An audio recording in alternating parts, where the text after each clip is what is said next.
Out of breaking news, one person is dead and the suspect injured after a shooting in a parking lot of a Smith's grocery store in Ogden. Well, police say a man shot and killed his ex-girlfriend here at that Smith's on Harrison Boulevard. Then a few miles away, police located him here in a front yard of the 900 block of Maple Street, where a several-hour standoff with officers, he shot himself. News specialist Garna Mejia has been tracking these developments. And Garna, what do we know tonight?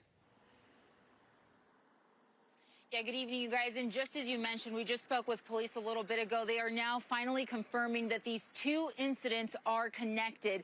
They say the victim is a 41-year-old woman who was shot by a former boyfriend, and that's the incident that ended up here in this neighborhood on Maple Street. Now, we also spoke with the man at the scene over at the Smiths. He tells us that he is the victim's current boyfriend, and he received a text message from the suspect that says, "You took her from me, now I took her from you." It's what you expect Easter weekend, a parking lot full of shoppers rushing in for last-minute ingredients. But in the middle of it all, tragedy at the Smiths on 12th Street and Harrison Boulevard in Ogden.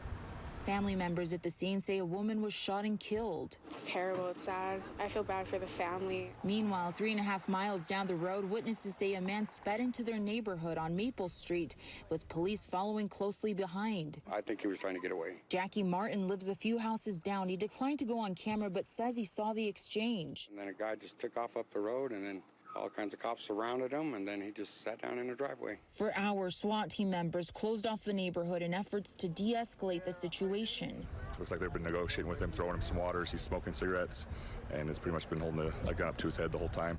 The situation lasted for hours as neighbors watched in horror. It was pretty scary. Then the sound everyone feared. Yeah, I saw him shoot himself. You know, you could see him having the gun to his head, and all of a sudden you just see him jerk his head. And that's when you hear the shot. The SWAT team moved in. The man was rushed into an ambulance.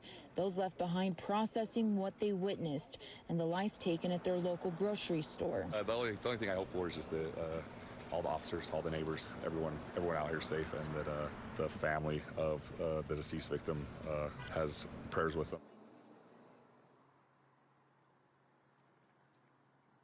Now, police tonight are holding back on releasing the names of the suspect or the victim.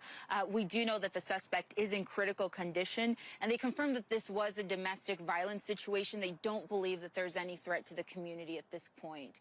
Our thoughts are with the family at this time. We'll send it back to you. All right, Garna, thanks so much. Well, if you or someone you know is living with domestic violence, there is help available 24 hours a day. You can call the statewide hotline at 1-800-897-LINK. A large